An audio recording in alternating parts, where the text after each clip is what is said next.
안녕하세요. 하루현대기 시즌3 첫 번째 이야기를 시작하겠습니다.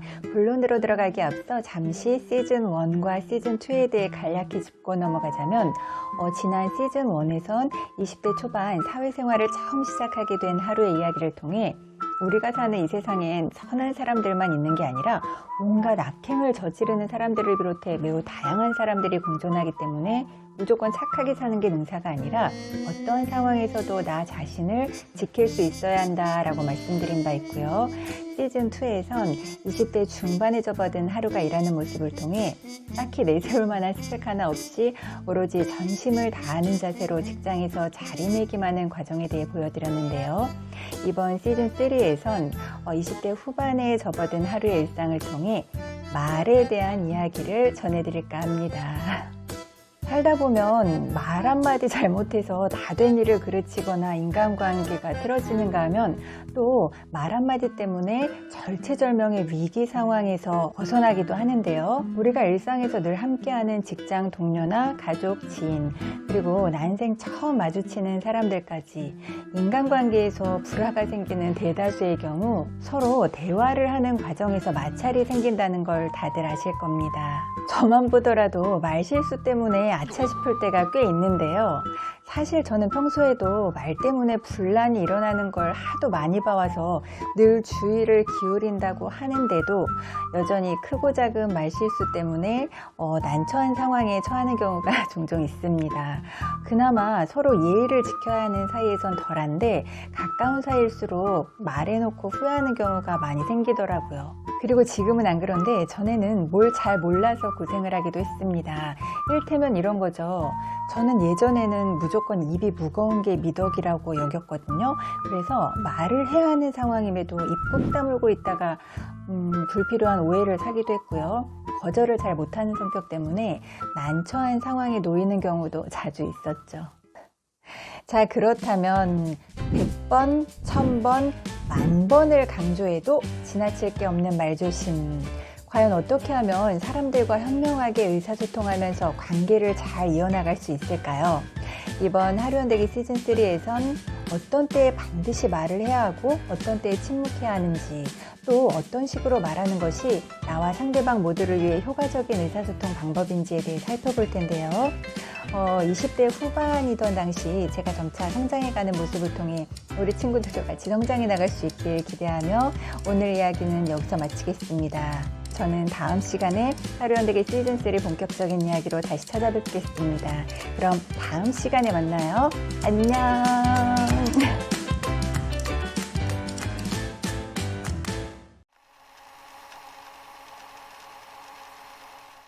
안녕하세요. 하루현대기 시즌3 두 번째 이야기를 시작하겠습니다. 그 전까지 여성 캐주얼 의류 체인점에서 일하는 동안 주로 매장에서 현장 근무를 했던 저는 20대 후반에 접어들 즈음부터 슈퍼바이저로 일을 하게 됐는데요.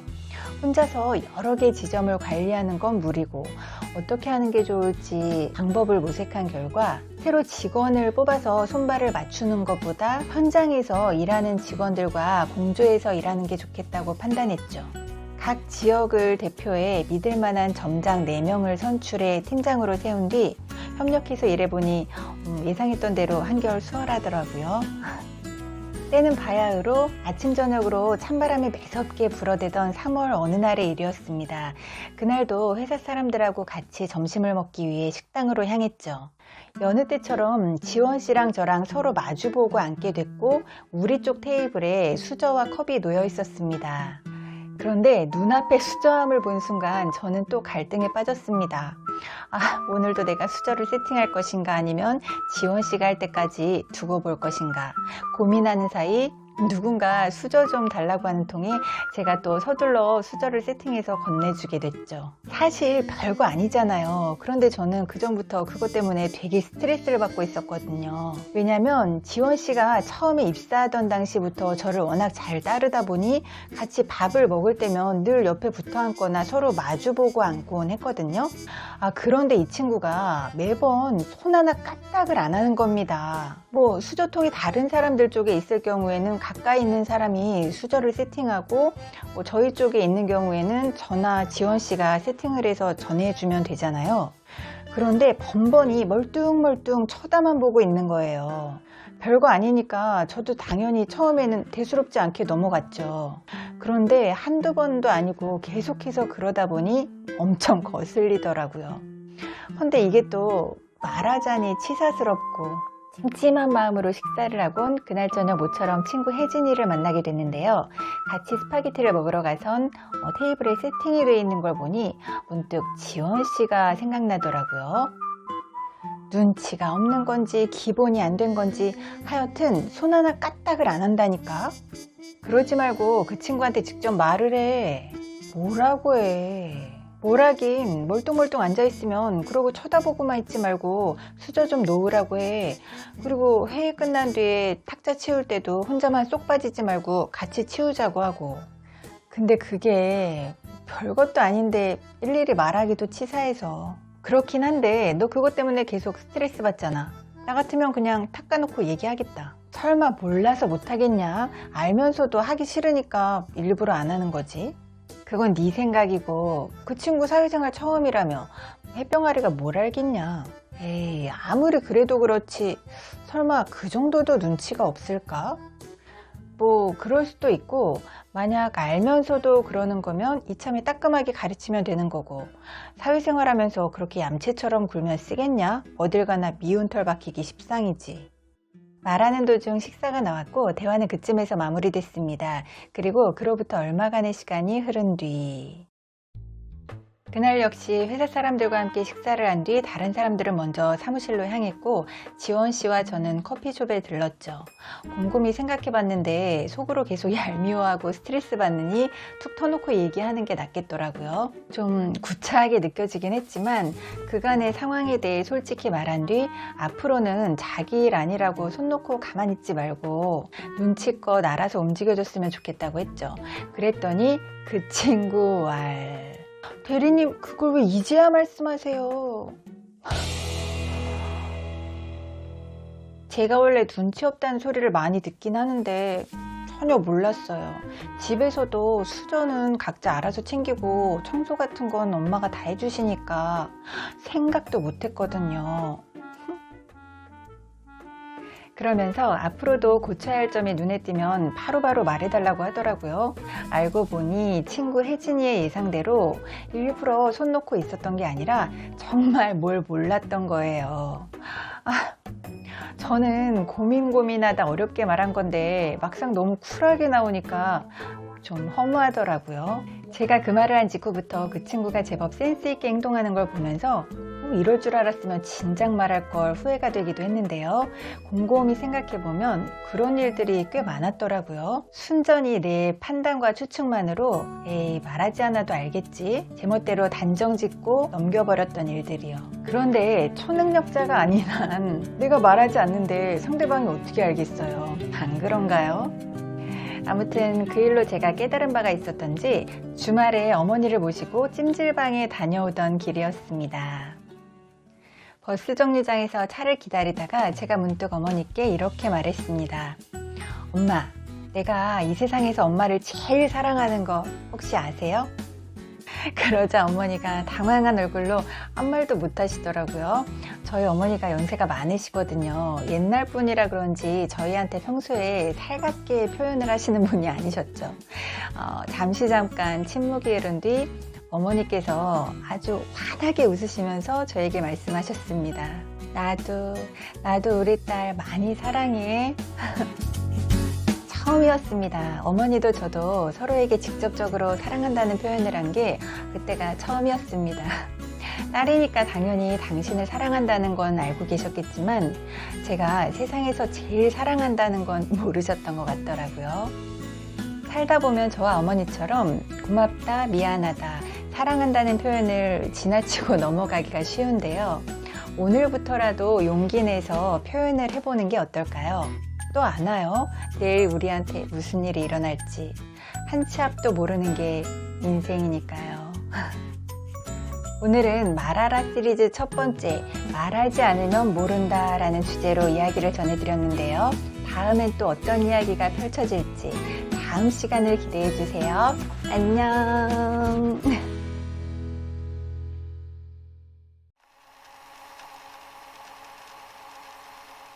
안녕하세요. 하루한대기 시즌3 세 번째 이야기를 시작하겠습니다. 제가 20대 후반 여성 캐주얼 르르 체인점에서 슈퍼바이저로 일하던 당시 에피소드가 오늘도 계속해서 이어지는데요. 당시 대부분의 매장들이 주말에도 문을 열다 보니 저 역시 주말에도 맘 놓고 쉬기가 어려웠습니다. 왜냐하면 번화가에 위치한 지점은 주말 매출이 평일의 2배에서 3배 가까이 됐던 만큼 사건 사고도 빈번했거든요. 특히나 일을 잘하던 직원이 갑자기 일을 관두겠다고 연락이 올 때면 그야말로 난감하게 이를 데 없었죠. 그 전에 일했던 관리자는 그럴 경우 곧바로 대체 인원을 투입시켰던 것 같은데, 저는 그와 달리 평상시 눈여겨봤던 착실한 직원이 일을 관두겠다고 하면 어떻게든 쫓아가서 붙잡곤 했거든요. 그런 실정이다 보니 주말에도 한 걸음에 달려가는 경우가 많았고, 자연히 제대로 쉬지 못하는 날이 늘어갔죠. 내가 자초한 일이니까 처음에는 그러려니 했는데 이게 한 번, 두 번 횟수가 점점 잦아지니까 저도 지치더라고요. 점차 피로가 쌓이면서 내가 지금 뭐 하는 거지 하는 생각이 든 겁니다. 내가 이렇게 고생하는 거에 대해 누구 하나 신경 써주는 사람도 없는데 너무 억울하잖아요. 뭔가 방법을 찾아야겠더라고요. 궁리 끝에 본사 인사 담당자인 이종민 부장에게 건의를 해봐야겠다고 생각했죠. 무턱대고 찾아가서 수정을 하기보다 내가 원하는 바를 말해보는 것도 좋겠다 싶어 몇 가지 요구사항에 대해 적어봤습니다. 업무 특성상 부득이하게 근무 시간 외에도 일하는 대신 1안 평일 중 이틀은 출퇴근 시간에 구애받지 않고 자유롭게 일하게 해달라. 2안 평일 중 하루만이라도 자유롭게 일하게 해달라. 3안 근무 시간 외에 초과 근무를 한 만큼 다른 날 더 쉬게 해달라. 이렇게 1, 2, 3안을 적어놓고 보니 현실적으로 일하는 가능성이 희박해 보이고, 잘해야 2안 내지 3안 정도 선에서 받아들여지겠다 싶었죠. 그렇게 정리한 내용을 토대로 이종민 부장과 면담을 갖게 됐습니다. 제가 그간의 상황에 대해 자세히 말씀드렸더니 나 왜 전혀 몰랐지? 이런 게 있으면 빨리빨리 말할 것이지. 한숨을 내쉬면서 저를 한심하게 쳐다보시는 거 있죠? 그러면서 아니나 다를까 어떻게 해주면 좋겠냐고 제 의견을 묻더라고요. 슬그머니 준비해간 첫 번째 카드를 꺼내들었죠. 평일 중 이틀은 자유롭게 일하고 싶다. 말하자면 탄력 근무제를 원한다는 소린데, 회의적인 얼굴로 중얼거리는 걸 보니 역시나 힘들겠다는 생각이 들었죠. 어차피 기대도 안 하고 있던 터라 다음 두 번째 카드를 꺼내들려던 찰나, 그러지 사장님한테 말씀드려봐야겠지만 별 문제 없어 보이는데? 이러시는 겁니다. 부장님 말인즉슨 별다른 이유 없이 탄력근무제를 원할 시 형평성에 문제가 될 수 있어 허용하기 힘들겠지만, 이런 특수 상황이라면 다른 직원들도 충분히 납득할 거란 소리였죠. 맙소사, 일하는 그냥 말이나 해본 거였는데 이게 받아들여지다니 좀처럼 믿기지가 않았습니다. 부장님은 처음에 입사할 때만 해도 어리바리하더니 그새 많이 똑똑해졌다면서 덧붙이길, 사회생활을 하다 보면 내가 말하기 전에 알아서 챙겨주는 경우는 극히 드물다. 허니 앞으로도 내가 말하지 않아도 알아서 챙겨주겠지라는 기대 같은 건 꿈도 꾸지 말고 지금처럼 자기 몫은 본인이 알아서 잘 챙겨 먹어야 한다는 조언을 끝으로 대화를 마무리 지었습니다. 그리고 실제로 그 일이 있고 얼마 후부터 저는 제가 원하던 대로 일부 시간에 안에 출퇴근 시간에 구애받지 않고 자유롭게 일을 할 수 있게 됐죠. 제가 지난 시간에는 말하지 않으면 모르기 때문에 할 말은 꼭 해야 한다고 말씀드렸고요. 오늘은 지난 시간에 이어 말하라 시리즈 두 번째, 억울한 일을 당하고 싶지 않거든 반드시 말해야 한다는 내용을 전해드렸는데요. 비슷한 예로 살다 보면 종종 억울한 상황에 놓일 때가 있더라고요. 저 같은 경우엔 한 번은 어떤 사람이 자기가 잘못한 걸 마치 제가 잘못한 것처럼 여기저기 퍼뜨리고 다닌 적이 있었는데요. 저는 내가 그럴 사람이 아니라는 걸 다들 알 텐데 굳이 일일이 설명하고 다닐 필요 없겠지 하고 대수롭지 않게 넘겼거든요. 근데 그게 아니더라고요. 저를 오랜 시간 옆에서 지켜봐온 사람조차 진짜 네가 그랬어? 웃는 걸 보고는 말하지 않아도 다 알아줄 거라고 믿었던 건 순전히 내 착각이었다는 걸 알게 됐죠. 우리 친구들도 사회생활하면서 이래저래 억울한 일 당하고 싶지 않으면 말하지 않아도 알아줄 거란 기대 같은 건 애초에 하지 말고 매사에 명확히 해야 될 부분은 정확히 짚고 넘어갈 필요가 있을 것 같습니다. 오늘 이야기는 여기서 마치겠습니다. 다음 시간에는 나라라 시리즈 3번째 이야기가 펼쳐질 텐데요. 그럼 다음 시간에 다시 만나요. 안녕.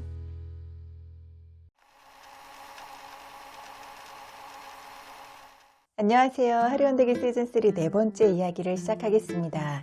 지금으로부터 아주 오래전 제가 조그만 의류회사에서 전체 지점 관리자로 일하게 된 일에 본사 운영진과 첫 미팅을 하루 앞둔 어느 날의 일이었습니다. 다음 날 운영진에게 나눠줄 인쇄물을 찾기 위해 평소보다 조금 일찍 회사를 나서려던 찰나 사무실 내에 날카롭게 울려 퍼지는 전화벨 소리가 제 발목을 붙잡았습니다. 인쇄소에서 걸려온 전화였는데요. 제가 의뢰한 인쇄물에 문제가 생겼다는 겁니다. 인쇄물을 출력하던 중 전력에 문제가 생겨 기계가 전부 멈춰버렸다면서 어떻게든 복구해보려다 도저히 안 돼서 연락한 거라고 하더라고요. 낭패였죠. 바로 다음날 운영진에 그간의 업무 진행 상황 및 향후 진행 방향에 대해 보고하기로 되어 있었거든요. 사장님이 해당 자료를 뽑아달라고 특별히 부탁까지 하셨는데 하필 인쇄물에 문제가 생기다니 저로선 몹시 난처한 상황이 아닐 수 없었습니다. 급한 대로 딴 데라도 맡길 요량으로 불이 나게 회사를 나섰죠. 그런데 제가 한 가지 간과한 사실이 있었으니 가는 날이 장날이라고 애석하게도 그날이 말일이었다는 겁니다. 매월 말일은 인쇄소마다 주문량을 맞추느라 장난 아니었거든요. 아니나 다를까 회사 인근 인쇄소마다 난리도 아니더라고요. 한 군데, 두 군데, 세 군데 인쇄소 직원들은 밀린 인쇄물을 가리키며 하나같이 고개를 내저었습니다. 꽃샘추위가 기승을 부리던 때라 제법 찬기가 도는 날씨임에도 손에 막 식은땀이 나더라고요. 어떻게 해야 되지? 이대로 포기해야 하나 싶던 그때 아니지, 딱 3군데만 들러보자 생각이 들더라고요. 다시 옷을 단단히 여미고 인근 인쇄소들을 샅샅이 뒤지고 다녔습니다. 그러다 오후 9시를 넘긴 늦은 시간 회사에서 5정거장 거리에 있는 인쇄소에 다다랐죠. 환한 불빛 아래 기계 돌아가는 소리며 직원들이 분주하게 움직이는 모습에 절로 위축이 됐습니다. 크게 심호흡을 하고는 그 중에서 제일 마음씨 좋아 보이는 직원에게 가서 제 사정 얘기를 했죠. 제 안타까운 사정에 직원이 곤란한 표정을 지으며 누군가를 쳐다보더라고요. 말없이 우리 두 사람을 지켜보고 있던 인물, 검은 뿔테 안경에 애서운 눈매를 지닌 고참이 뚜벅뚜벅 다가와선 상황을 한 방에 정리했습니다. 죄송합니다만 보시다시피 내일 아침까지 인쇄물이 밀려 있어서 곤란합니다. 그 강렬한 카리스마에 압도돼선 입도 뻥끗 못해보고 쫓겨나다시피 밖으로 나왔죠. 쭈뼛쭈뼛 나와서 하늘을 올려다보는데 막막하더라고요. 어떡하지? 이대로 그냥 포기해? 아니면 한 번 더 부탁해봐? 말해봐야 씨알도 안 먹힐 것 같은데 괜히 망신만 당하는 거 아니야? 5만 가지 생각이 교차하는 가운데 잊져야 본전인데 말이나 해보자. 바로 돌아서서 안으로 다시 들어가서 그 카리스마 고참에게 이렇게 말했습니다. 힘드신 건 알겠는데 내일 아침까지라도 어떻게 안 될까요? 저 이거 못해가면 정말 큰일 나거든요. 제가 다 죽어가는 얼굴로 말하자 그 사람이 조금 누그러진 기세로 저를 쳐다보더라고요. 잠깐 긴장된 시간이 흐른 뒤 그 사람이 저를 보며 말했습니다.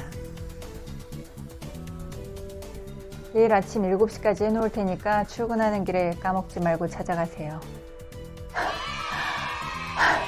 그때 알았습니다. 아무리 불가능해 보이는 일이라도 처음부터 순순히 포기할 게 아니라 말이라도 꺼내보는 게 중요하다는 걸요. 한 번 말해서 안 되면 2번, 3번 읍소해보는 것도 필요하다는 걸요.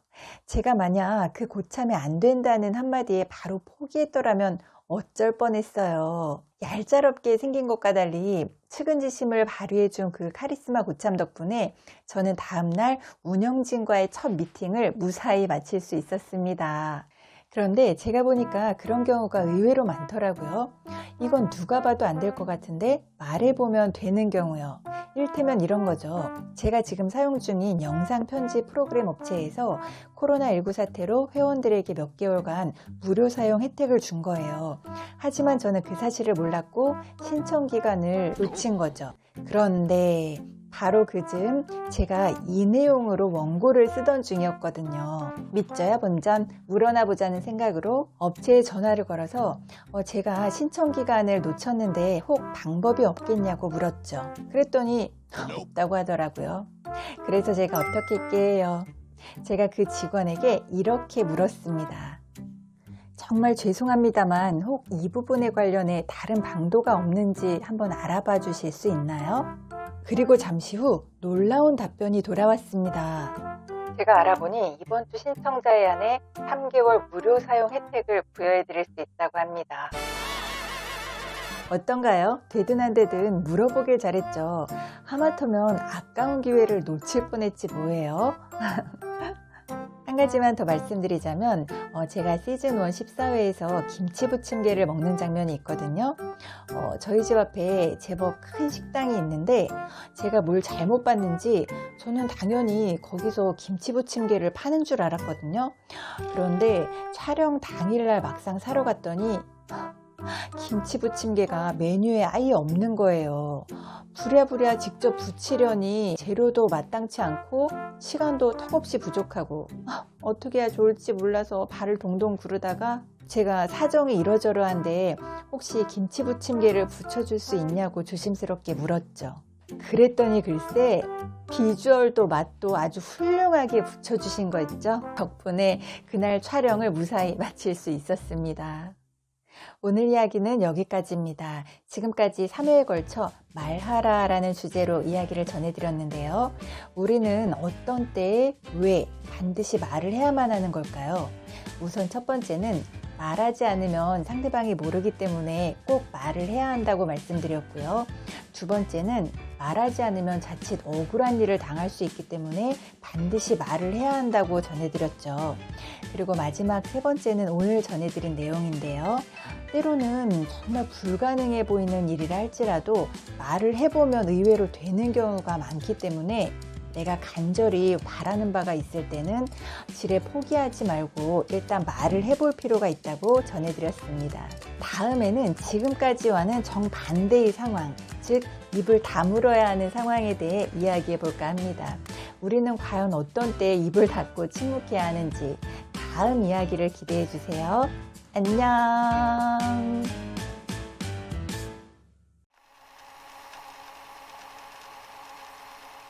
안녕하세요. 하루연대기 시즌3 다섯 번째 이야기를 시작하겠습니다. 제가 지난 시즌2에서 핑크라임은 직영점으로만 운영한다고 말씀드린 바 있는데요. 그간 본사 정책에도 변화가 생겨 점차 프랜차이즈 형태로 바꿔나가게 됐습니다. 주요 취급 품목이 캐주얼 리뷰이다 보니 직영 매장 직원들은 대부분 20대가 주를 이루었는데요. 반면에 대리점은 점주가 직접 운영하는 곳이 많았기 때문에 근무자들의 연령대가 꽤 높은 편이었죠. 유난히 더웠던 그해 여름, 찌는 듯한 더위에 실내에선 에어컨을 강풍으로 틀어놓는 곳이 많아 실내외 온도차로 인해 감기 걸리기 딱 좋은 때였습니다. 그날은 대리점 점주 가운데서도 연령대가 가장 높은 점주가 운영하는 매장에 들르게 됐는데요. 일에 대한 열정이 대단해서 상품 진열 방법이라든가 약자 표기 등 궁금한 점에 대해 수시로 질문이 많은 분이었습니다. 어머, 그러지 않아도 대리님한테 궁금한 거 있었는데 마침 잘 오셨어요. 그러더니 몇 가지 적어 놓은 걸 꺼내 보이더라고요. 차근차근 알려드렸죠. 근데 대리님 무슨 고민이라도 있어요? 얼굴이 많이 수척해 보이는데요. 네? 그런 거 없는데요. 아니라고 대답하긴 했지만 속으로 뜨끔했죠. 왜냐면 당시 몇몇 직영점 직원들의 이동 문제로 머리가 복잡했거든요. 본사 직원들은 현장 돌아가는 상황에 대해 잘 모르기 때문에 별 도움이 안 되고 매장 직원들한테 상의하자니 자칫 말이 새어나갈까봐 조심스럽고 혼자 골머리를 앓고 있던 때였습니다. 그러지 말고 속 시원히 털어놔봐요. 혹시 또 알아요? 말하다 보면 해결점이 찾아질지. 평소 직원들 앞에서 입 조심하자고 단단히 다짐하던 저였거든요. 직원들이 워낙 관리자의 말 한마디에 민감하게 반응하는 것도 있고 자칫 오해를 불러일으킬 소지가 있기 때문에 각별히 주의를 기울였죠. 그런데 입을 꾹 다물고 있던 제 귀에 특정 단어가 날아와 꽂혔습니다. 이래봬도 내 별명이 자물쇠랍니다. 한번 들은 말은 입 밖으로 새어나가는 법이 없다나 뭐라나. 뭐 곤란하시면 말씀 안 하셔도 되는데 제가 너무 고마워서 그래요. 매장 오픈부터 지금까지 대리님한테 신세를 좀 많이 졌어요. 자물쇠? 사람들이 그렇게 말하는 데는 다 이유가 있겠지 싶더라고요. 바로 무장해제돼선 갑갑한 속내를 털어놓으며 자문을 구했습니다. 그런데 막상 얘기를 해봐도 별 뾰족한 수가 없더라고요. 괜히 얘기했나?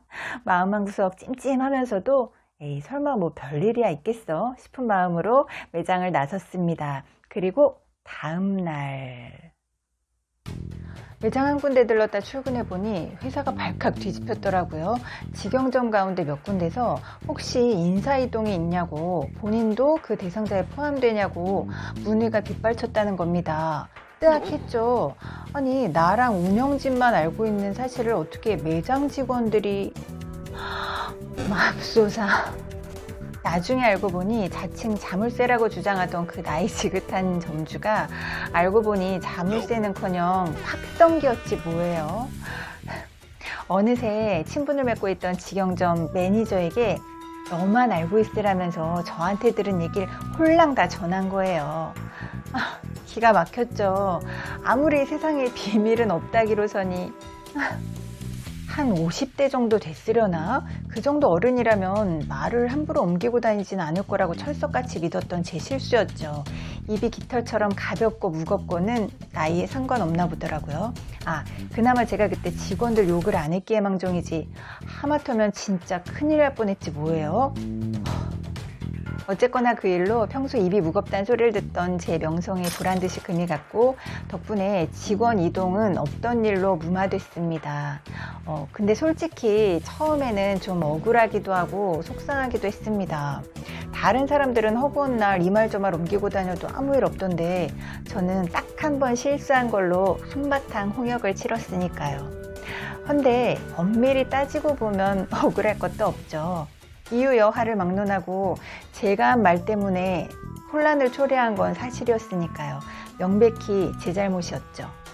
비단 저만 그런 게 아니라 주위를 둘러봐도 그렇고 유명인들을 봐도 그렇고 말 한마디 잘못해서 큰 곤욕을 치르는 경우가 허다한데요. 그러고 보면 정말이지 세상에 비밀은 없는 것 같더라고요. 오늘 이야기는 여기서 마치겠습니다. 우리 친구들도 가능한 한 말실수 때문에 곤란한 상황에 처하는 일이 없길 바라는 마음으로 침묵하라 시리즈 첫 번째, 세상에 비밀은 없다는 내용으로 준비해봤는데요. 다음 시간엔 침묵하라 시리즈 두 번째 이야기로 다시 찾아뵙겠습니다. 그럼 다음 시간에 다시 만나요. 안녕.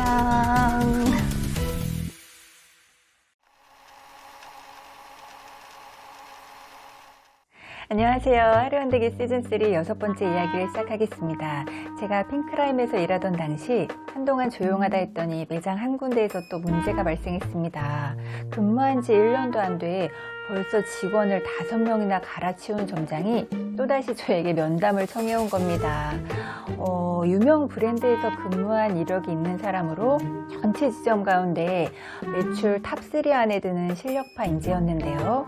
뛰어난 실력에 비해 한 가지 아쉬운 점이 있었으니 직원 관리 능력이었습니다. 함께 일하던 직원을 해고하는 사유도 가지각색이었는데요. 지각을 자주 한다부터 시작해서 불성실하다, 점장인 자기 말을 무시한다에 이어 그 바로 직전에는 불친절이 해고 사유였습니다. 그 전에 지점을 관리했던 최 과장님은 웬만하면 점장의 의견을 수용해준 듯 했는데요. 저는 조금 달랐습니다. 그러지 않아도 심중에 짚이는 바가 있던 터라 점장을 만나기 전에 전에 그 매장에서 함께 일했던 직원들을 개별적으로 따로 만났죠. 만나서 얘기를 들어본 결과 제 예상대로더라고요. 요는 새로 들어온 직원이 점장 없이 혼자서도 매장을 관리하는 데 문제가 없을 정도로 일을 다 익히고 나면 이 핑계 저 핑계를 대서 어떻게든 그 직원을 내치고야 마는 것이었습니다. 추측컨대 유사시에 본인 자리를 차지하게 될까 불안한 마음이 컸던가 봅니다. 어쩐다. 아무리 매출 향상에 지대한 공을 세운 점장이라 한들 계속 묵인해줄 수는 없는 노릇이라 고민이 됐죠. 그로부터 며칠 후 매장 근처 커피숍에서 해당 점장과 마주 앉아 이야기를 나누게 됐습니다. 여느 때처럼 저를 향해 생글생글 웃으면서 말하더라고요. 대리님 바쁘실 텐데 또 신경 쓰이게 해드려서 죄송해요. 며칠은 둘이서도 끄떡 없으니까 이달 안으로만 새로 뽑아주시면 될 것 같습니다. 너무나 예의 바르고 친절한 태도에 배신감이 들더라고요.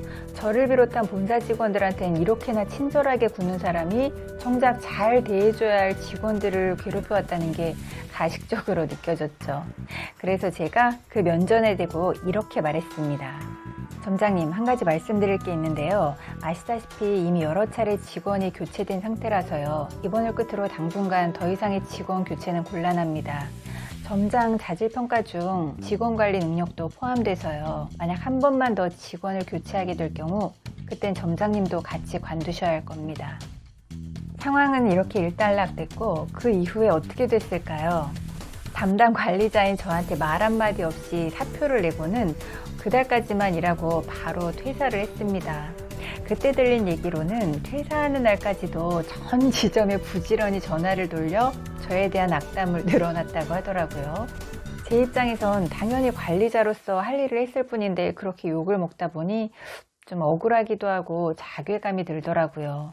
심란한 마음을 달랠 겸 주말 오후 책이라도 읽으려고 서점을 갔죠. 쭉 둘러보다 제 눈에 들어온 책 한 권이 있었는데요. 카네기 인간관계론이란 책이었습니다. 세계적으로 6천만 부 이상 판매된 인간관계의 바이블이라 불리는 책이었죠. 어떻게 하면 사람들과 좋은 관계를 유지할 수 있고 더 발전된 삶을 살 수 있는지 가이드라인을 제시해주는 책이었는데요. 무심코 목차를 쭉 훑어 내려가던 그때 눈에 띈 한 소절. 적을 만드는 확실한 방법. 지체할 새 없이 빠르게 책장을 넘기기 시작했습니다. 타인으로부터 잘못을 지적받거나 인격 모독을 받게 될 때 사람은 누구나 적대적이 된다. 골자는 이랬습니다. 다른 사람이 날 싫어하게 만드는 가장 확실한 방법은 상대방을 비난하는 것이다. 상대를 적으로 만들고 싶지 않거든 어떤 상황에서도 절대로 비난하지 말라. 인간은 감정적인 존재라 마음이 상할 경우 어느 누구도 쉽사리 자신이 틀렸다는 걸 인정하지 않는다는 겁니다. 오히려 반감만 살 뿐이죠. 맙소사 그제야 비로소 제가 무슨 짓을 저지른 건지 알게 됐죠. 그 점장에게 네 탓이다 라고 직접적으로 비난한 것도 모자라 그런 식으로 하다가는 잘릴 줄 알라고 엄포까지 놨으니 그 사람이 저를 미워하고 여기저기 욕하고 다닌 건 어쩌면 지극히 당연한 결과였던 겁니다. 허면 제가 어떻게 대처하는 게 좋았을까요? 교묘히 직원들을 괴롭히고 계속 갈아치우든 말든 성과가 좋으니까 무조건 눈 감아주는 게 맹사일까요? 그건 아니죠. 누군가 잘못을 할 경우 무조건 눈 감아주라는 뜻이 아니라 직접적인 비난을 하기보다 간접적인 방법을 통해 잘못을 깨닫고 고칠 수 있게 하는 게 훨씬 더 효과적이라는 겁니다. 예를 들어서 넌 왜 이렇게밖에 못해? 라고 면박을 주기보다 너는 그렇게 하는구나. 그것도 좋은 방법이긴 한데 이렇게 해보니까 훨씬 더 결과가 좋게 나오더라고. 너도 이렇게 한번 해보는 건 어때? 이런 식으로 상대방 자존심 구기지 않게 팁을 알려주는 겁니다. 앞에 점장 같은 경우에도 저처럼 대놓고 잘못을 지적하고 자존심 상하게 하기보다 본사에서도 점장님을 주시하고 있거든요. 앞으로는 직원들한테 다소 부족한 점이 있더라도 잘 가르치고 다독여서 함께 가는 게 점장님을 위해서도 좋을 것 같습니다. 제가 이런 식으로 말했더라면 썩 기분 좋진 않더라도 본인이 어떻게 처신해야 하는지는 알았겠죠. 그랬더라면 일을 관두지도 않았을 테고 저에 대한 악담을 늘어놓지도 않았을 테고 말입니다. 결론적으로 제 의사소통 방법이 현명하지 못했던 거죠. 오늘은 지난해에 이어 침묵하라 시리즈 두 번째 이야기를 전해드렸는데요. 아무리 화가 나고 답답해도 직접적으로 상대방을 비난하거나 네가 틀렸어 라고 말한 순간 바로 관계가 틀어질 수 있거든요. 그렇기 때문에 그럴 때는 크게 심호흡을 한다던가 허벅지를 찔러가면서라도 잠시 입을 다물고 침묵해야 한다는 점 명심하시기 바라면서 오늘 이야기는 여기서 마치겠습니다. 저는 다음 시간에 침묵하라 시리즈 3번째 이야기로 다시 찾아뵙겠습니다. 그럼 다음 시간에 만나요. 안녕.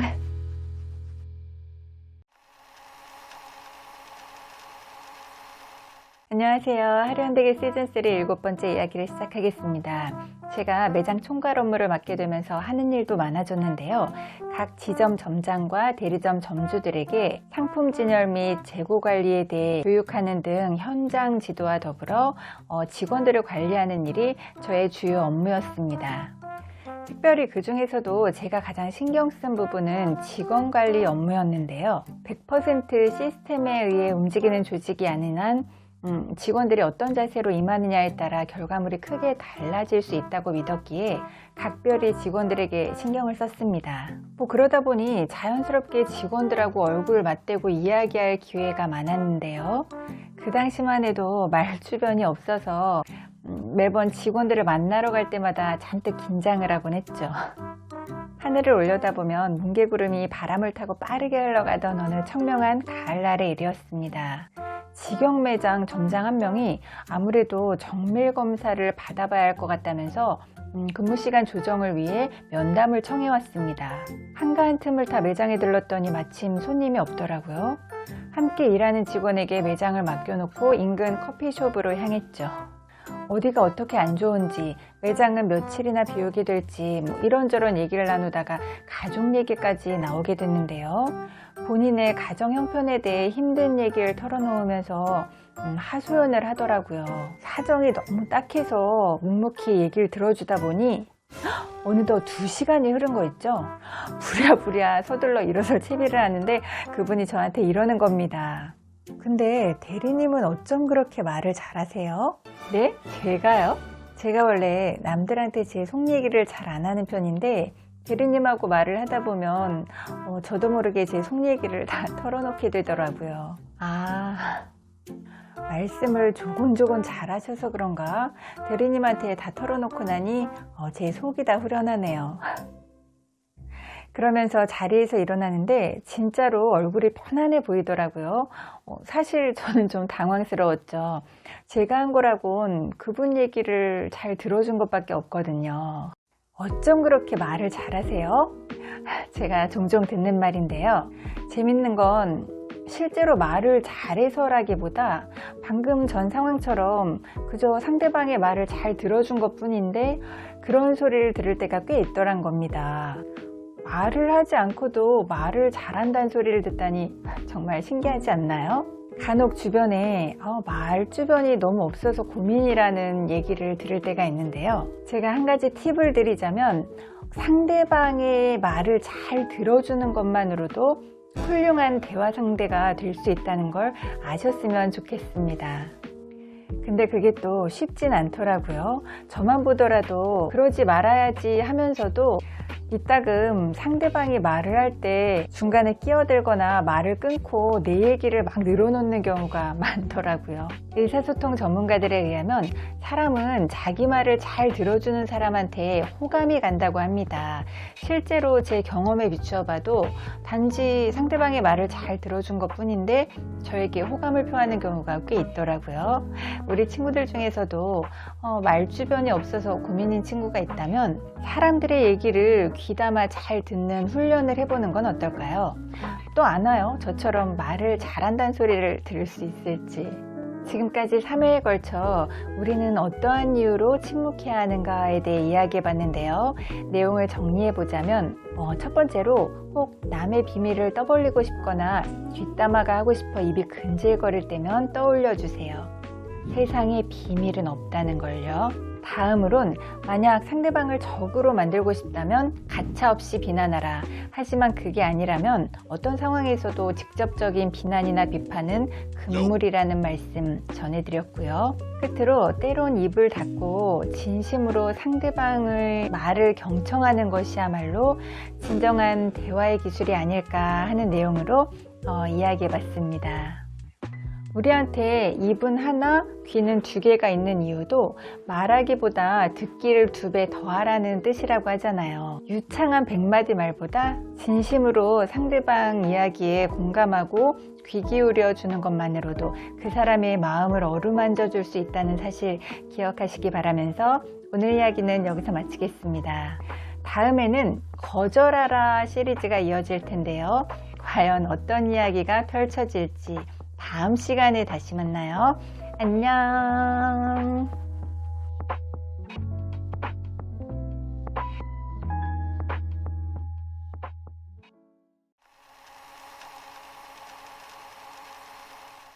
안녕하세요. 하루현대기 시즌3 8번째 이야기를 시작하겠습니다. 제 나이 20대 후반 무렵 여성 의류 체인점에서 슈퍼바이저로 일하면서 분주한 나날을 보내던 어느 날이었습니다. 일주일 간격으로 매장을 철수하고 또 새로 오픈하고 연속해서 무리를 하는 바람에 으슬으슬 몸에 몸살 기운이 돌더라고요. 아무래도 안 되겠기에 1시간 일찍 퇴근해서 집에 가 쉬려던 참이었는데 대리점 점주한테서 전화가 온 겁니다. 물어볼 것도 있고 전체적으로 디스플레이를 봐주십사 매장에 좀 와달라는 요청이었죠. 다른 데 같으면 모르겠는데 몸 상태가 너무 안 좋았던 관계로 다음날 코디네이터를 보내드리겠다고 했거든요. 그랬더니 근래 들어 매출이 너무 많이 떨어졌다면서 막무가내로 와달라고 떼를 쓰는 겁니다. 매출이 떨어졌다는 소리를 들으니까 또 마음이 약해지더라고요. 갈팡질팡 고민하다 그에 또 거절 못하고 매장으로 향했습니다. 잠시 후 매장에 도착해 열중해서 일을 하다 보니 매장 마감 시간인 10시가 다 돼서야 겨우 일이 끝났는데요. 여기저기 안 쑤신 데가 없더라고요. 연신 고맙다고 하는 점주 인사를 받는 둥 마는 둥 하고 곧바로 택시를 타고 간신히 집에 도착했죠. 그러고는 지독한 근육통을 동반한 감기 몸살로 3일을 알아누웠습니다. 입사일에 처음으로 결근을 한 채 알아 누워있는 내내 그 점주 탓을 하게 되더라고요. 내가 그날 일찍 집에 가서 쉬기만 했어도 이 고생은 안 하는 건데 내가 다시는 그 점주 부탁을 들어주나 봐라. 그렇게 알아놓은 지 3일째 되던 날 친구한테서 전화가 걸려왔습니다. 전화기에 대고 쩍쩍 갈라지는 목소리로 또 점주 욕을 되차게 됐죠. 그런데 잠자코 제 얘기를 듣고 있던 친구가 대뜸 저에게 이렇게 묻는 것이었습니다. 정말 그렇게 생각해? 뭘 말이야?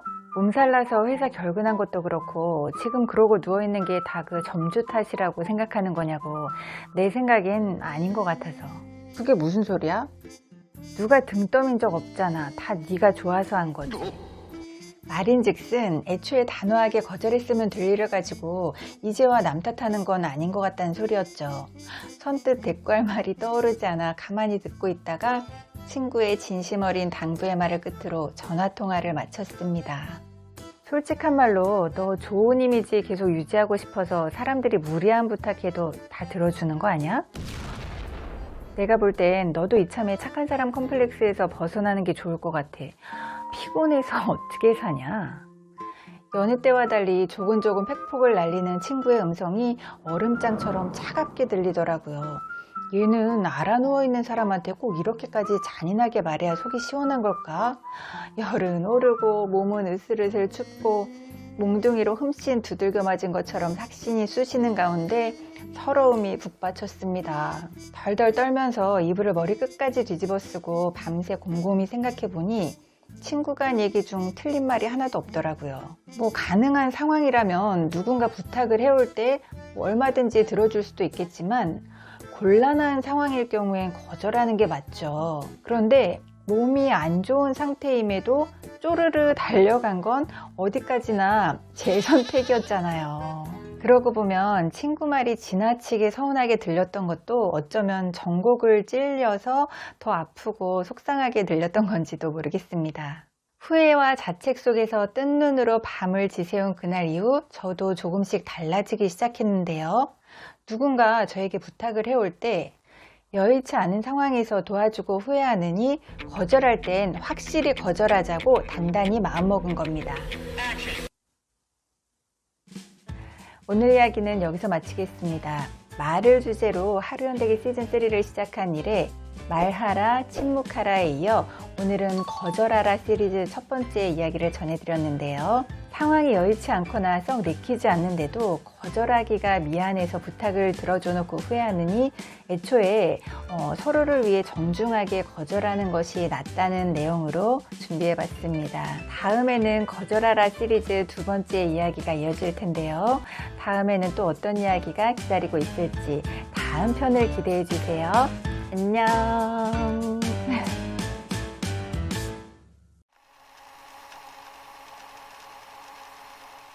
안녕하세요. 하루흔들기 시즌3 9번째 이야기를 시작하겠습니다. 제가 시즌2에서도 말씀드렸듯 핑크라임 입사 초반은 동갑내기 입사 동기인 배수진과 늘 붙어 다녔거든요. 그런데 이후 저는 지점 관리자로, 그리고 그 친구는 온라인 쇼핑몰 부서에서 일하게 되면서 점차 서로 얼굴 보기가 어려워졌죠. 그래도 종종 본사에서 마주치면 어떻게든 짬을 내서 같이 점심 식사라도 하곤 했는데요. 그날도 역시 같이 수제비를 먹기 위해 인근 식당으로 향했습니다. 그가 밀렸던 얘기를 나누느라 한창 신이 난 와중에 배수진이 저한테 한 가지 부탁을 하더라고요. 자기가 근무하는 쇼핑몰 부서에서 직원 한 명이 사정이 생겨 며칠 쉬게 됐다면서 저한테 짬짬이 와서 일을 좀 도와달라고 하는 것이었습니다. 그전에도 배수진이 몇 번 놀러오라 그래서 갔다가 일을 도와준 적이 있었거든요. 제 딴에는 별로 어려운 일도 아니었길래 간 김에 도와줬던 건데 나중엔 아무렇지도 않게 이것 좀 해달라 저것 좀 해달라 일거리를 척척 내미는데 이건 좀 아니다 싶더라고요. 그래서 그 다음부턴 이 핑계 저 핑계 대며 그 근처에 얼씬도 안 했죠. 그랬는데 이번엔 아예 대놓고 부탁을 하는 겁니다. 난감했죠. 아무리 시간 활용이 남들에 비해 자유롭다기로서니 나도 엄연히 내 일이 있는데 안 되겠다 싶어서 제가 따끔하게 얘기했습니다. 그러지 말고 알바를 구하라고요. 그랬더니 안 그래도 시도해봤는데 손발이 안 맞아서 더 힘들더라는 겁니다. 영 내키지는 않고 그렇다고 계속 거절하기도 난감하고 뚱한 얼굴로 묵묵히 수제비를 먹고 있는데 튕기긴 이번에도 도와줄 거면서 이러는 거 있죠? 순간 기분이 확 상하더라고요. 아니 얘가 지금 날 뭘로 보고 빈정상해선 이번엔 진짜 안 돼. 나도 바빠서 말이야. 쎄하게 내뱉었습니다. 의외의 반응이었던지 배수진 얼굴이 확 굳더라고요. 그도 그럴 게 그때까지 제가 배수진의 부탁을 한 번도 거절한 적이 없었거든요. 냉기가 흐르는 가운데 불편한 마음으로 수제비를 떠먹고 있던 그때 배수진 왈. 내가 너한테 이렇게까지 부탁하는데 정말 서운하다 야. 지금 누가 할 소리? 자기가 무슨 말만 하면 내가 다 들어줘야 한다고 여기는 듯한 태도에 저야말로 실망감을 감출 수 없었습니다. 전에 없이 어색한 분위기에서 서로 헤어진 뒤 다음 행선지로 향하는데 머릿속이 복잡하더라고요. 예전에 상영했던 영화 부당거래에 보면 이런 대사가 나옵니다. 호의가 계속되면 권리인 줄 안다. 그 말이 딱 맞더라고요. 어느새 배수진한테는 자기가 무슨 말을 하든 내가 다 들어주는 사람으로 각인이 돼 있었던 겁니다. 근데 매몰차게 거절을 하니까 제가 변했다고 생각해서 서운하게 느껴졌던 거죠. 그날 이후 한동안 곰곰이 생각해보면서 그 친구와의 관계에 대해 재정비를 하게 됐는데요. 처음엔 그 친구가 너무 모렴치하게 느껴져서 화가 났거든요. 그런데 곰곰이 생각해보니 그 친구를 그렇게 만든 데에는 제 책임도 크더라고요. 저한테는 회사에서 제일 친한 동료이자 친구였기에 그때까지 배수진이 저한테 뭔가를 부탁하거나 같이 하자고 할 때마다 번번이 제가 다 맞춰줬거든요. 단 한 번도 노를 한 적이 없었습니다. 그래 놓고는 언제부턴가 제 호의나 배려를 당연한 듯이 여기는 듯한 그 태도에 점차 불만이 쌓였던 거죠. 제 딴에는 제가 굳이 말하지 않아도 제가 자기를 얼마나 배려하는지 잘 알 줄 알았는데 순전히 제 착각이었던 거예요. 앞에 2회에서도 제가 말씀드렸듯 말하지 않는데 그 친구가 어떻게 알겠어요. 만약 제가 그 부탁은 좀 들어주기 힘들겠다라거나 사실 난 이런 방식은 별로 좋아하지 않아 라고 솔직히 의사표현을 했더라면 배수진도 갑자기 돌변한 저의 태도에 서운함을 느끼는 일은 없었겠죠. 아무튼 그때 일로 제가 핑크라임에서 제일 친하게 지내던 배수진과 잠시 어색해지기도 했는데요. 어쨌거나 저는 그즈음 여러 가지 크고 작은 사건을 계기로 예스맨에서 단호박으로 완전히 탈바꿈하게 됩니다. 뭐든 처음이 어려운 법이라고 초반에는 입안에서만 맴돌던 말이 시간이 흐를수록 점차 수월하게 나오더라고요. 상대가 누가 됐든 기꺼이 돕고 싶을 땐 그렇게 하지만 내가 원치 않을 땐 명확하게 거절할 줄 알게 된 겁니다. 오늘은 거절하라 시리즈 두 번째 이야기를 전해드렸는데요. 상대방의 호의가 계속되면 나도 모르게 그걸 당연하게 여기게 되거든요. 나중에 가서 뻔뻔하다고 상대방을 탓하기 전에 그때그때 거절할 줄 아는 저와 우리 친구들이 되길 바라는 마음으로 준비해봤습니다. 다음에는 거절하라 시리즈 마지막 편, 보다 효과적으로 거절하는 방법에 대한 이야기로 다시 찾아뵙겠습니다. 그럼 다음 시간에 만나요. 안녕.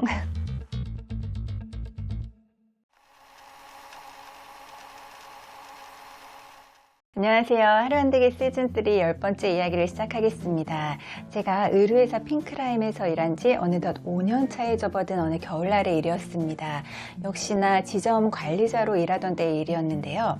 새로 오픈한 지 얼마 안 되는 대리점 점주가 잘 팔린다 싶은 상품을 지나치게 많이 주문하는 게 문제가 됐습니다. 대리점에서 다 소화를 하면 상관이 없는데 못 팔고 남은 걸 뒤늦게 뭉텅이로 반품하는 경우가 많았거든요. 헌데 그 점주가 워낙 불같은 성격이라 물류팀 직원이 한번 얘기를 꺼냈다가 다툼으로 이어진 적도 있었던 터라 저도 좀 어떻게 말을 해야 할지 조심스럽더라고요. 어떻게 설득하는 게 좋을지 고민하면서 제 나름대로 책이나 강의를 찾아보던 중 YB 화법에 대해 알게 됐죠. 최대한 상대방 기분 상하지 않게 하면서 효과적으로 거절하거나 설득하는 방법인데요. Yes, but 우리말론 성공감 후 설득, 즉 뭔가를 거절해야 하거나 의견 대립이 있는 상황에서 가능한 한 상대방을 존중해주면서 내 주장을 관철시키는데 효과적인 화법이었습니다. 다시 말해 대화를 할 때 처음부터 딱 잘라 거절하거나 잘못을 지적하는 것보다 먼저 상대방의 말에 충분히 공감해주고 나서 내가 원하는 바를 이야기하는 것이 상대방을 설득하는 데 훨씬 더 효과적이라는 겁니다. 이거다 싶었죠. 이후 시간 약속을 잡고 문제의 매장을 방문했더니 점주가 자리를 지키고 있더라고요. 이런저런 이야기를 나누다가 자연스럽게 상품 주문으로 대화가 이어졌습니다.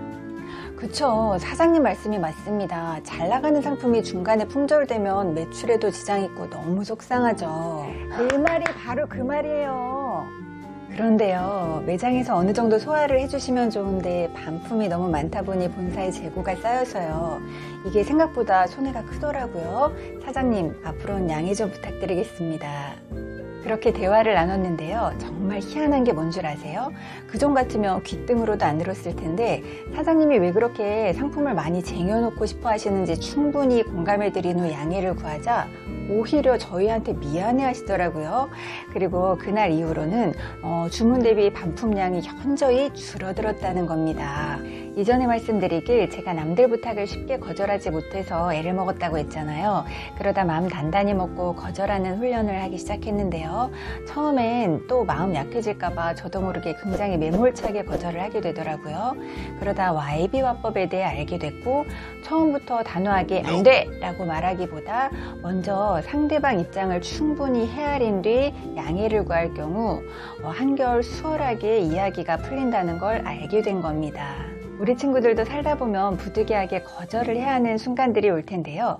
너무 매정하게 거절하기보다 이왕이면 명확하면서도 부드럽게 거절 의사를 밝히는 게 좋지 않을까 합니다.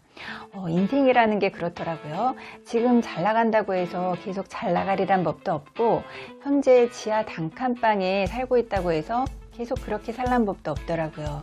사람 일은 모르는 거거든요.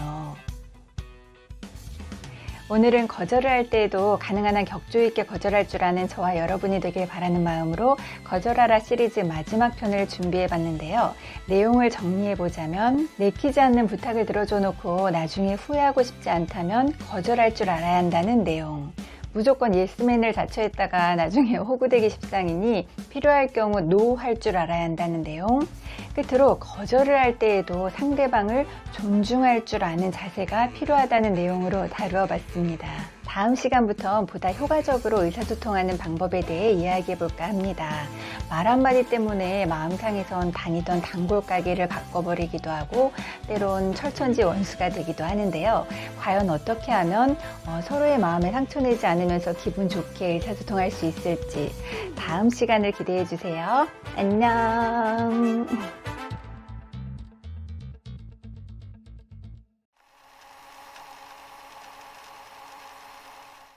안녕하세요. 하루 한대기 시즌3 11번째 이야기를 시작하겠습니다. 제가 20대 후반 소규모 의류 체인점에서 슈퍼바이저로 일하던 당시 직영점은 직영점대로 대리점은 대리점대로 그 전에 비해 갈수록 고객 컴플레인이 늘어나는 것 때문에 골머리를 앓던 때였습니다. 해결 방안을 모색하고자 몇몇 사람들이 머리를 맞대고 논의해봐도 뾰족한 수가 나질 않더라고요. 그날도 그 문제 때문에 모여서 방법을 찾다가 별 소득 없이 흩어진 뒤 오후 업무를 마치고 서둘러 동네 치과로 향했죠. 그 당시 저희 집 근처에 새로 개업한 치과가 평일 중 하루는 늦게까지 진료를 했거든요. 먼저 다니던 치과가 너무 멀어서 고민하던 차에 개업 현수막이 걸린 걸 보고 찾아간 곳이었죠. 건물에 도착해 2층으로 올라가니 반들반들 윤이 나는 의자에 대기 환자가 여러 명 기다리고 있더라고요.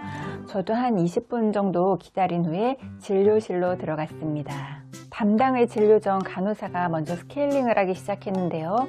소름 끼치는 소음을 내는 뾰족한 기구로 치아 구석구석 파내는 손길이 거침없더라고요. 제가 웬만해선 잘 참는 편인데 저도 모르게 조그맣게 비명을 지르고 말았습니다. 그런데 바로 그때 황당한 일이 벌어졌습니다. 간호사가 하던 일을 멈추고 퉁명스러운 말투로 저에게 이렇게 묻는 것이었습니다. 하지 말까요? 순간 헷갈렸죠. 진짜로 중단하길 원하는 거냐고 묻는 건지 아니면 방해되니까 닥치고 조용히 있으라는 건지. 벙쪄있던 와중에 마치 영화의 한 장면처럼 전에 다니던 치과에서 똑같이 스케일링을 받던 장면이 오버랩 됐습니다. 제가 스케일링을 받다가 소리를 내면서 손을 들자 간호사가 저에게 이렇게 말했습니다. 죄송합니다. 많이 아프시죠? 금방 끝낼 테니까 조금만 참아주시겠어요? 사실 간호사가 죄송할 건 없죠. 당연히 할 일을 한 것뿐인데 너무나 미안해하면서 정중하게 조금만 참아달라고 부탁하는 말을 듣자 신기하게도 통증이 확 줄더라고요. 같은 상황 전혀 상반된 두 사람의 태도, 기분이 확 상해선 생각 같아선 바로 일어나서 그냥 나가버리고 싶더라고요. 어떻게 해야 되지? 망설이던 찰나 담당의가 들어와선 간호사와 바톤 체인지를 했습니다. 스케일링을 하다 만 건 아는지 모르는지 입안을 이리저리 살펴보더니 충치가 있다면서 곧바로 치료를 하더라고요. 의사는 친절한 편이었습니다. 혹시나 해서 저를 겁박하던 간호사와 닮은 구석이 있는지 구석구석 뜯어봤는데 전혀 닮진 않았더라고요. 혹 두 사람 사이에 뭔가 연결고리라도 있나 싶었거든요. 믿을 만한 빽이 있는 게 아니고서야 그렇게 불친절하기도 어렵지 않나요? 여하튼 치료가 끝난 뒤 안내데스크 직원이 다음 예약 잡을 날짜를 물었습니다. 어차피 다시 올 일이 없기에 건성으로 대꾸하곤 그냥 치과를 빠져나왔죠. 나와서는 건물 앞에 대문짝만하게 걸려있는 개업 현수막을 다시 올려다보니 웃음이 나더라고요. 현수막 맨 밑단에 이런 문구가 적혀 있었거든요. 항상 밝은 미소로 친절하게 모시겠습니다. 메시지 프레이밍이라고 들어보셨나요? 같은 말이라도 전달하는 방식에 따라 전혀 다르게 받아들일 수 있기 때문에 상황에 따라 적절하게 메시지를 담아내는 걸 의미하는데요. 앞에 치과에서의 상황을 한번 비교해 볼까요? 두 명의 간호사가 저에게 한 말의 맥락은 같습니다. 치료를 해야 하니 아파도 조금 참으라는 거였죠. 근데 중요한 건 그 말을 저에게 전달하는 방식에 큰 차이가 있었다는 겁니다. 아프시죠? 최대한 빨리 끝내드리겠습니다. 치료 그만할까요? 생각해보세요. 내가 치과에 스케일링을 받으러 갈 때마다 각각 그 간호사가 치료를 한다고 했을 때 우리 친구들 같으면 어느 치과를 가겠어요? 설마 후자를 선택할 사람이 있을까요? 의사소통 전문가들이 공통으로 하는 얘기가 있습니다. 말의 내용보다 중요한 건 말하는 사람의 태도라고요. 물론 말의 알맹이도 중요하지만 그에 못지않게 어떻게 말하느냐도 중요하다는 거죠. 매장에서 고객 컴플레인이 들어오는 경우만 봐도 그렇습니다. 제가 직원과 고객 양측의 말을 들어보면 당사자가 한 실랑이를 벌이는 과정에서 대부분 직원의 태도 때문에 기분 상해서 컴플레인을 거는 경우가 대부분이거든요. 어차피 반품해드리는 거 기분 좋게 해드리면 좋을 텐데 싫은 티 팍팍 내면서 해주면 누가 좋아하겠어요. 또 반대로 반품을 하러 온 경우만 봐도 그렇습니다. 직원에게 좀 더 정중하게 요청하면 좋을 텐데 무례하게 나오면 기분 상하지 않을 직원이 어디 있겠어요. 안 그런가요? 오늘은 효과적인 의사소통 방법 첫 번째, 메시지 프레이밍에 대해 이야기해 봤는데요. 같은 말을 하더라도 이왕이면 상대방을 배려하는 차원에서 조금씩만 신경 써서 말해보는 건 어떨까요? 단순히 기분을 좋게 할 뿐 아니라 결과물도 훨씬 좋지 않을까요? 사실은 저도 그러지 못할 때가 많은데요. 오늘을 계기로 저 역시 조금씩 더 노력해 볼까 합니다. 오늘 이야기는 여기서 마치겠습니다. 다음 시간에는 효과적인 의사소통 방법 두 번째 이야기로 다시 찾아뵙겠습니다. 그럼 다음 시간에 다시 만나요. 안녕.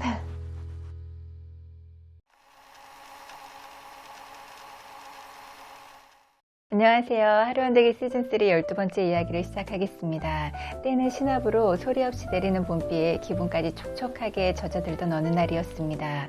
지점 관리자로서 대리점 가운데 도무지 말을 들어먹질 않는 지점 때문에 신경이 곤두서 있었는데요. 몇 번이나 양해를 구했음에도 반품을 제때 안 해 본사에서 골머리를 앓고 있었거든요. 제가 전체 지점 관리자로서 몇 차례 경고까지 했음에도 도무지 나아질 기미는 안 보이고 에휴 어쩌겠어요. 제가 출동하는 수밖에요. 이윽고 매장에 도착해보니 그곳을 담당하는 점장 얼굴에 긴장한 기색이 역력하더라고요. 그도 그럴 것이 저랑 한 약속을 어기고 기한 지난 상품을 반품하는 일이 한두 번이 아니었거든요. 업무용 노트북에서 재고 현황을 파악해 봤더니 역시나 때 지난 물량이 잔뜩 적재되어 있더라고요. 다른 지점에선 없어서 못 팔던 상품을 이곳 점장이 과하게 쟁여놨던 겁니다. 그 자리에서 바로 몇몇 품목을 체크한 뒤 다음날 전부 본사로 반품하라고 지시했죠. 그러자 노트북을 뚫어지게 내려다보던 점장이 일그러진 표정으로 저에게 이렇게 물었습니다. 이렇게 다 보내버리면 우린 뭘 팔란 소리죠? 정말 이제 어처구니가 없었습니다. 이미 여러 번 본사 재고관리에 피해를 끼친 주제에 뻔뻔하게 나오는 태도라니 더 이상 좋은 말로 해선 안 되겠다 싶었죠. 본사 책임자로서 따끔하게 말했습니다. 점장님, 제가 분명 반품 시기 놓치면 원가에도 처분하기 힘들다고 몇 번을 말씀드렸죠. 근데 지금 이게 번번이 뭐 하는 겁니까? 옆에서 직원이 뭘 보고 배우겠어요. 계속 이런 식이면 저희도 두고 볼 수만은 없다고 사장님께 직접 말씀드리겠습니다. 의연한 척 말하면서도 콩닥콩닥 심장이 막 뛰었습니다. 그렇게 나름 정석대로 일을 처리한 뒤 사무실로 복귀했죠. 그런데 저를 보자마자 이종민 부장님이 까딱까딱 손짓을 하더라고요. 무슨 일이지? 책상 앞에 가서자 이종민 부장님이 저에게 물었습니다. 웬일이야? 네? 뭐가요? 천하의 유대리가 그런 실수를 다 하고 무슨 일인가 해서. 자네 들어오기 전에 일산점 사장님한테서 전화 왔었어. 거기 점장 말이야. 이달까지만 일하고 관둔다던데? 에? 뒷맛이 개운치 않았지만 잘 알아들었을 거라고 생각했는데 그게 아니었나? 그간 겪어본 바에 의하면 꽤 강단 있는 사람이라고 생각했는데 아니 고작 그깟 일로 일을 관두겠다니 어처구니가 없었습니다. 그 친구가 자존심이 꽤 센 모양이더라고. 가서 한마디 했다면서. 한마디 한 것까진 좋은데 몰랐어? 옆에 신참이 지켜보고 있는 거. 나불싸. 그제야 내가 무슨 짓을 저지른 건지 감이 왔죠. 내가 전에도 한번 말했는데 까먹었나 보네. 혹 직원들 질책할 일 있더라도 가능한 한 자존심 상하지 않게 잘 타일을 하고 반드시 사람들 없는 데서 주의 주고 특히나 부하 직원들 앞에선 더더욱 조심하라고 했을 텐데. 네, 맞습니다. 부장님이 평소에도 저한테 이런저런 조언을 많이 해주셨는데요. 제 업무 가운데 아마도 사람을 대하는 일이 제일 힘들 거라고 하시면서 그런 말씀을 해주셨던 기억이 나더라고요. 에휴, 관리자도 아무나 하는 게 아니구나. 새삼 절감한 순간이었습니다. 혹시 영린이라고 들어보셨나요? 용의 턱 밑에 거슬러 난 비늘을 뜻하는데요. 아무리 순한 용이라도 그 부분을 건드리면 크게 노한다는 전설에서 나온 말입니다. 사람도 누구나 자기 나름의 영린을 갖고 있다고 하는데요.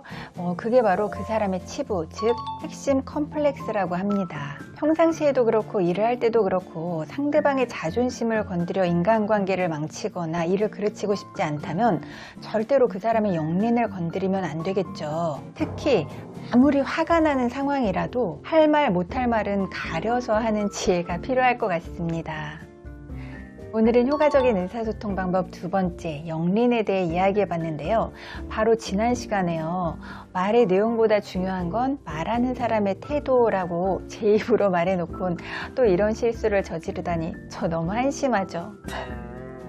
일산점 점장에게 고압적인 자세로 명령한 건 둘째치고 직원이 보는 앞에서 점장 체면을 있는 대로 구겨놨으니 말 다 했죠 뭐. 제가 그분의 자존심을 건드린 탓에 자칫 실력 있는 재원을 잃게 생겼는데요. 제가 과연 이 문제를 잘 해결할 수 있을지 다음 시간을 기대해 주세요. 안녕.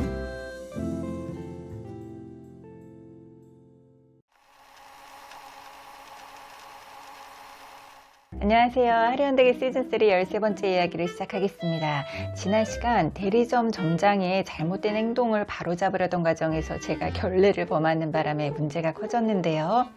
반품 관련 지시사항을 번번이 어겨 열받아 있던 차에 뻔뻔하게까지 나오는데 격분해서 그만 제가 실수를 하고 말았죠. 갓 들어온 신입 직원 앞에서 점장 위신을 완전히 깎아내린 겁니다. 자존심이 있는 대로 상한 점장은 결국 사표를 제출했고 저는 졸지에 대리점 점주에게 대역죄인이 되고 말았죠. 사실 엄밀히 따지면 그 점장이 발단을 먼저 제공하긴 했죠. 엄연히 지켜야 할 룰이 있고 여러 번 기회를 줬음에도 제멋대로 행동한 거니까요.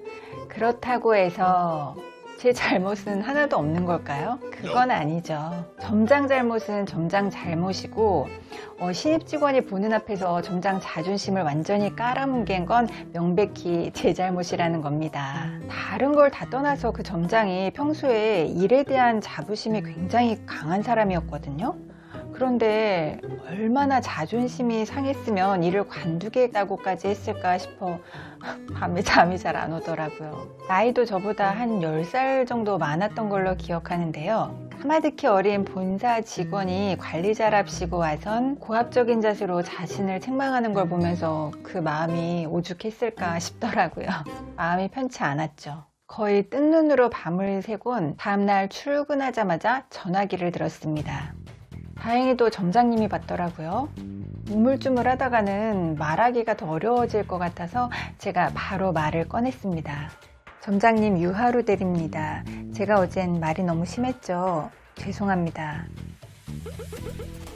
점장님도 잘해보려고 그런 건데 제가 너무 본사 입장에서만 얘기를 했던 것 같습니다. 그리고 직원 앞에서도 조심했어야 했는데 경거망동한 것도 사과드립니다.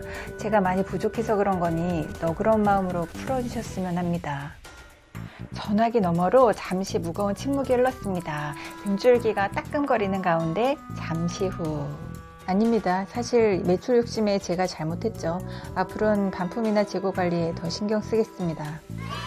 그 말인즉슨 일을 관두지 않고 계속 하겠다는 뜻? 실은 저도 어제 홧김에 사장님한테 관두겠다고 해놓고는 후회하던 참이었거든요.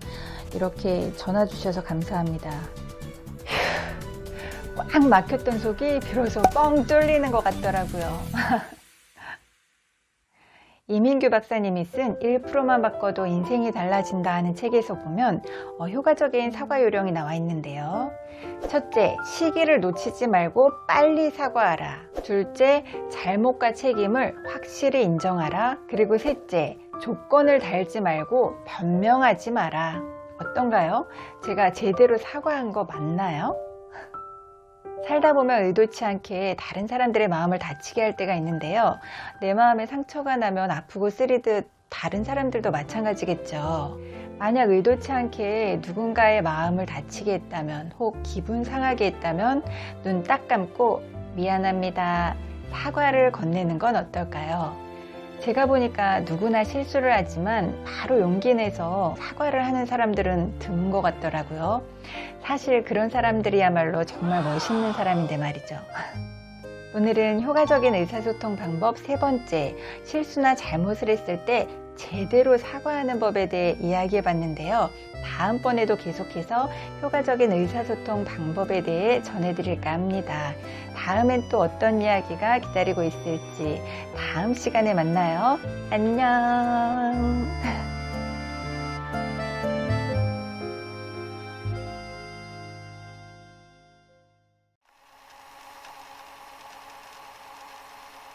안녕하세요. 하루현대기 시즌3 14번째 이야기를 시작하겠습니다. 한낮엔 뜨거운 태양이 내리쬐고 아침 저녁으로 선선한 바람이 불어대던 봄에서 여름으로 넘어가는 길목에 들어선 어느 날이었습니다. 여름이 되기 전에 기력 보강을 한답시고 직원들과 의기투합해서 삼계탕을 먹었는데요. 제가 그만 탈이 난 겁니다. 먹은 걸 다 토하고 약국에서 지은 약을 먹은 뒤 기진맥진한 상태로 집에 왔죠. 그런데 제 몰골을 보자마자 어머니께서 말씀하시길, 네가 평소에 그렇게 찬물을 마시니까 그렇지 그러게 따뜻한 물을 마셔야 한다니까 말 안 듣고, 이러시는 겁니다. 저희 어머니는 계절에 상관없이 속이 차면 안 좋다고 늘 따뜻한 물이나 미지근한 물을 마시라고 하시거든요. 평소 같으면 그러려니 하고 넘겼을 텐데 컨디션도 안 좋은 상태에서 배탈 난 게 내 탓이란 소리를 듣고 보니 부하가 확 치미는 겁니다. 엄마, 내가 아프다는데 꼭 그렇게 말해야 속이 시원해요? 냅다 쏴붙였죠. 제가 갑자기 버럭 화를 내니까 어머니가 흠칫 놀라시면서 풀 죽은 목소리로 저에게 이렇게 말씀하셨습니다. 아니, 나는 네가 혹시 찬 거 먹어서 배탈 난 게 아닌가 싶어 걱정돼서 그러지. 홧김에 버럭 해놓곤 또 그렇게 말씀하시니까 금세 후회가 되더라고요. 화내서 죄송하다고 말씀드리곤 뻘쭘하게 그냥 제 방으로 들어갔죠. 그런데 하필이면 그날따라 저녁에 친구들 모임이 잡혀 있는 거예요. 속도 안 좋은데 가지 말까 고민하다 오랜만에 친구들 얼굴이라도 보고 올 심산으로 집을 나섰습니다. 이윽고 모임 장소에 도착해서 반갑게 인사를 나누는 와중에 한 친구가 저에게 말했습니다. 어머, 근데 하루 넌 얼굴이 왜 그 모양이야? 완전 맛이 갔는데. 평소에도 말을 좀 밉상으로 하는 친구였거든요. 대꾸할 기운도 없어서 그러려니 하고 넘겼는데 문제는 그 다음이었습니다. 회사 일 때문에 제일 늦게 나타난 혜진이를 보자마자 그 친구가 또 대놓고 면박을 준 겁니다. 혜진이, 넌 또 지각이니? 일찍 좀 다녀라 이 기집애야.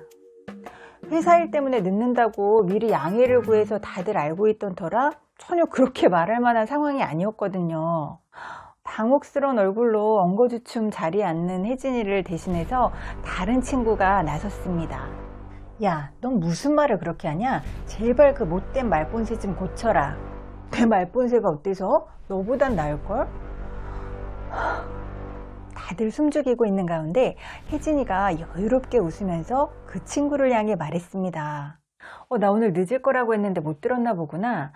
그런데 말이야, 실은 전부터 말하고 싶었던 건데 나는 네가 그렇게 11조를 말할 때마다 마음이 되게 불편했거든. 앞으로는 말할 때 조금만 더 부드럽게 말해주면 안 될까? 그러지 뭐. 혜진이의 완벽한 승리였죠.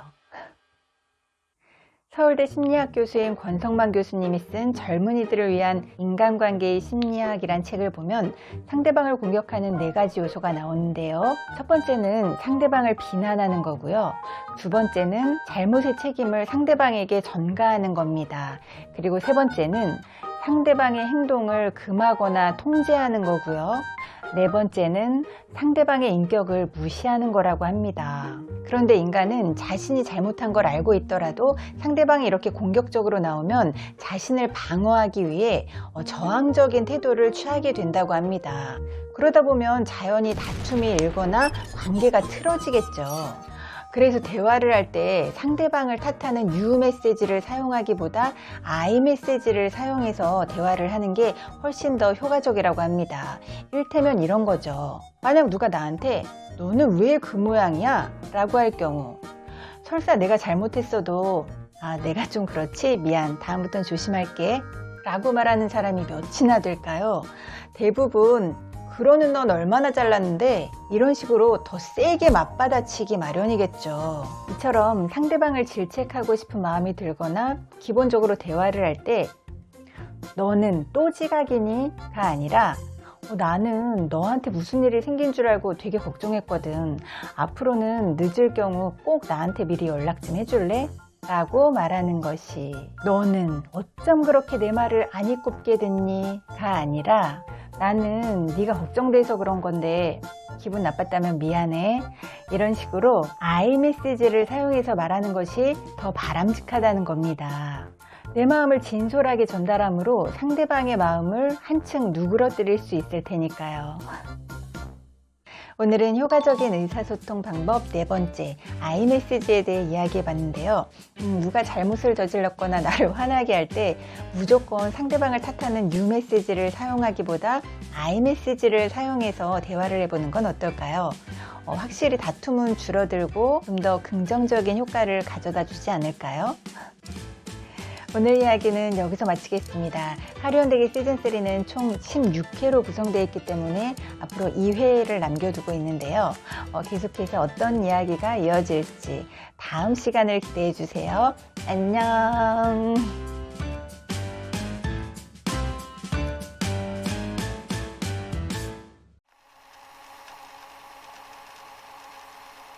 안녕하세요. 하루연대기 시즌3 15번째 이야기를 시작하겠습니다. 제가 20대 중반에 입사한 핑크라임에서 20대 후반에 접어들 무렵부터 매장 총괄 업무를 맡게 됐다고 말씀드렸는데요. 한 해, 두 해 점차 커리어가 쌓이면서 사람들이 잘한다 하니까 갈수록 우쭐해지더라고요. 처음 입사할 당시엔 어렵게만 느껴졌던 운영진과도 어느덧 허물없이 지낼 정도였으니 세상 무서울 게 없었죠. 당시 오너였던 정 사장님은 굉장히 추진력이 강한 분이었는데요. 때론 무모하다 싶을 정도로 앞뒤 안 가리고 회사를 키워나가려는 사장님 때문에 직원들이 조마조마한 순간이 한두 번이 아니었습니다. 그날도 여지없이 회의 도중 새로운 안건을 내셨는데요. 다짜고짜 해외에 지점을 내고 싶다고 하는 것이었습니다. 다들 기함을 했죠. 시스템이 탄탄히 구축되어 있거나 자금 사정이 용이한 유명 브랜드조차 섣불리 나서지 않는 해외 진출을 꿈꾼다는 게 당시 상황으로는 누가 봐도 무리수였거든요. 다들 어이없는 표정으로 헛웃음을 웃으면서도 막상 용기 있게 나서서 만류하는 사람은 없더라고요. 서로 눈치만 보다가 이러다 정말 큰일 나겠다 싶어 제가 눈 딱 감고 말했습니다. 사장님, 제발 좀 참아주세요. 이 시점에 해외 진출이라니 말도 안 돼요. 그러면서 현 시점에 해외에 매장을 내는 게 왜 불가한지 조목조목 설명을 했죠. 저뿐만 아니라 다른 사람들도 그게 얼마나 위험한 일인지 의견을 보탰는데요. 사장님이 직원들 얘기는 안 듣고 계속 우리를 설득하려고 하시는 겁니다. 어떻게든 단념시키기 위해 온갖 시도를 해봐도 잘 못 알아들으시는 것 같길래 제가 쐐기를 박았습니다. 사장님, 회사 접고 싶으세요? 자중에서 탄성이 흘러나왔습니다. 몇몇 사람은 아예 엄지까지 척 들어 보이더라고요. 돌아가는 분위기를 보아하니 영 승산이 없어 보였던지 사장님이 아쉬운 기색으로 한 걸음 물러나셨습니다. 회의가 끝나고 사장님이 자리를 뜬 뒤 선배들이 제 등을 두드려주면서 한마디씩 하더라고요. 역시 유아루야. 난 사장님 눈치 보여서 아무 말 못하겠던데 잘했어. 그러게 아까 봤어? 유대리 말에 아주 꼼짝을 못하시던걸. 선배들 반응에 또 한 번 어깨가 으쓱했죠. 그로부터 잠시 후 외근을 나가려는데 사장님이 저한테 잠깐 보자고 하시더라고요. 무슨 일이지? 긴장된 마음으로 가서 사장님과 얘기를 나누게 됐는데요. 사장님이 저한테 그러시더라고요. 아까 회의 시간에 말이야, 유대리 말도 충분히 일리가 있다는 거 인정해. 헌데 그래도 그렇지, 직원들 다 보는 데서 그렇게 면박을 주면 내 체면이 뭐가 되나 이 사람아. 그러면서 앞으로는 혹 자신과 의견이 부딪힐 때 그 자리에서 대놓고 강하게 반박하기보다 나중에 회의가 끝난 다음에 따로 얘기해 주면 좋겠다고 정중하게 부탁을 하시더라고요. 와, 그 얘기 듣는데 정말 너무 죄송하더라고요. 제가 사장님한테 큰 결례를 범했다는 걸 알게 된 겁니다. 그 후 회사를 나와 다음 행선지로 향하면서 제가 곰곰이 생각해 봤거든요. 처지를 바꿔 내가 사장님 입장이었다면 어땠을까 생각해 보니 겁나 기분 나빴을 것 같더라고요. 저 같으면 깜도 안 되는 직원이 건방지게 군다고 여겨져서 되게 괘씸했을 것 같은데요. 사장님은 오히려 저를 나무라기보다 YB 화법과 아이메시지를 사용해 앞으로는 사람들 있는 데서 좀 더 자신을 존중해 줬으면 좋겠다고 정중히 요청하는 걸 보면서 제가 한 수 배웠습니다. 역지사지 한 번쯤 들어보셨을 텐데요. 상대방과 처지를 바꿔놓고 생각한다는 뜻이죠. 만약 누군가로부터 존중받고 싶다면 내가 먼저 상대방을 존중해 주라고 하잖아요. 내가 사람들 앞에서 망신당하면 기분 나쁘듯 다른 사람도 그렇다는 걸 알아야 했는데 저는 사장님의 기분을 전혀 헤아리지 못했던 겁니다. 의사소통 전문가들에 의하면 자기중심적으로 생각하고 말하는 것이야말로 인간관계를 망치는 지름길이라고 합니다. 평소 누군가와 대화를 할 때, 특히 나와 의견이 다를 땐 상대방의 입장과 처지를 고려해가며 대화를 나눠보는 건 어떨까요? 적어도 상대방에게 상처가 되는 말은 삼가할 수 있지 않을까요? 오늘 이야기는 여기서 마치겠습니다. 오늘은 효과적인 의사소통 방법 5번째, 역지사지에 대해 살펴봤는데요. 다음에는 하루연대기 시즌3 마지막 이야기로 다시 찾아뵙겠습니다. 그럼 다음 시간에 만나요. 안녕.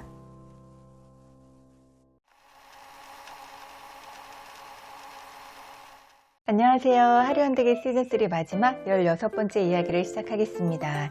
이번 시즌3에선 말에 살고 말에 죽다라는 주제로 효과적인 의사소통 방법에 대해 전해드렸는데요. 오늘은 끝으로 말의 힘에 대해 이야기해 볼까 합니다. 생각이 말이 되고 말이 행동이 되고 행동이 습관이 되어 그 사람의 운명을 좌우한다고 하죠. 저도 예전에는 진짜 그럴까 싶었거든요. 그런데 살아보니 정말 그런 것 같더라고요. 흔히들 말하는 대로 된다, 말이 씨가 된다고들 하는데요. 아무 말이나 함부로 짓거리면 안 되는 것이 말에는 힘이 있어 그 사람이 어떤 말을 내뱉는 순간 에너지의 파장이 그대로 전해져서 그 말이 실제로 이루어질 가능성이 크다고 합니다. 그와 관련해 여러 가지 실험 결과도 어렵지 않게 찾아볼 수 있는데요. 실제로 제 얘기를 들려드리자면 저는 지금까지 크게 성공한 삶을 살았다거나 특별한 공적 없이 남들처럼 그저 평범하게 살았는데요. 근데 어딜 가든 자신감 하나는 남들에게 뒤지지 않았습니다. 감사하게도 어딜 가든 늘 저를 믿고 지지해주는 사람들이 있었던 덕에 가능했던 게 아닐까 싶은데요. 그에 더해 될 수 있는 한 부정적인 말은 삼가고 긍정적인 말을 입에 달고 살았던 것도 큰 요인으로 작용했던 것 같습니다. 그래서일까요? 무슨 일을 맡게 되든 늘 결과물이 좋은 편이었고 웬만해선 못할 게 없다고 믿었죠. 그랬던 제가 한 가지 절대로 해선 안 되는 행동을 하고 맙니다. 그게 뭔고 하니 주변 사람들한테 입버릇처럼 나는 왠지 운전은 절대 못할 것 같아 라고 말하고 다녔다는 겁니다. 원체 겁이 많아서 놀이기구도 잘 못 탔거든요. 그래서 운전도 겁이 났을 순 있는데요.